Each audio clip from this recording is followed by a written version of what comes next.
পশ্চিমবঙ্গ প্রাথমিক শিক্ষা পর্ষদ 31/1/2024 অর্থাৎ আজকে 9,533 জন প্রাথমিক শিক্ষকের প্যানেল প্রকাশ করলো। এই প্যানেলটা প্রকাশের ক্ষেত্রে বাধা ছিল সুপ্রিম কোর্টের একটা স্টে অর্ডার। সেই সুপ্রিম কোর্টের স্টে অর্ডারটা তুলে নেওয়ার পর পশ্চিমবঙ্গ প্রাথমিক শিক্ষা পর্ষদ তাদের ওয়েবসাইটে কমপ্লিট 9,533 জনের প্যানেল প্রকাশ করলো।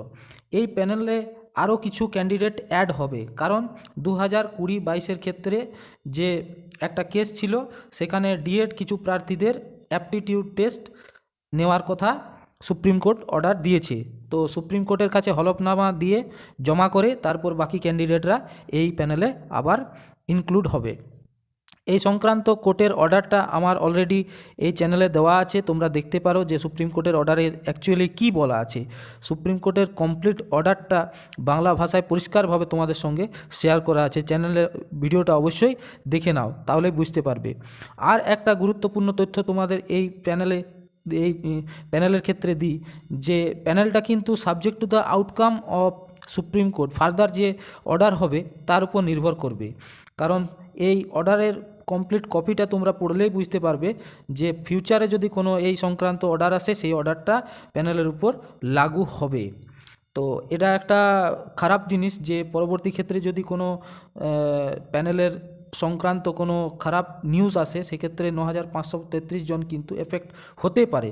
তো আমার সম্ভাবনা যে আর কোনো অসুবিধা হওয়ার কথা নয়, কারণ প্যানেলটা যদি একবার দেখো এখানে কমপ্লিট লিস্ট আছে, ক্যান্ডিডেট লিস্ট থেকে শুরু করে ক্যান্ডিডেটের মার্কস এবং কোন ক্যাটাগরিতে পেয়েছে তার র্যাঙ্ক, সমস্ত কিছুটাই কিন্তু পর্ষদ জানিয়ে দিয়েছে, পরিষ্কার একদম ট্রান্সপারেন্সি মেনটেন করেছে। তো এই সংক্রান্ত আর কেস হওয়ার সম্ভাবনাটা কম আছে। তবে ভবিষ্যতে কোর্ট কেসের ব্যাপারে কিছু বলা সম্ভব নয়, আগের থেকে কোনো ভবিষ্যৎবাণী করাটা ঠিক মনে হয় না।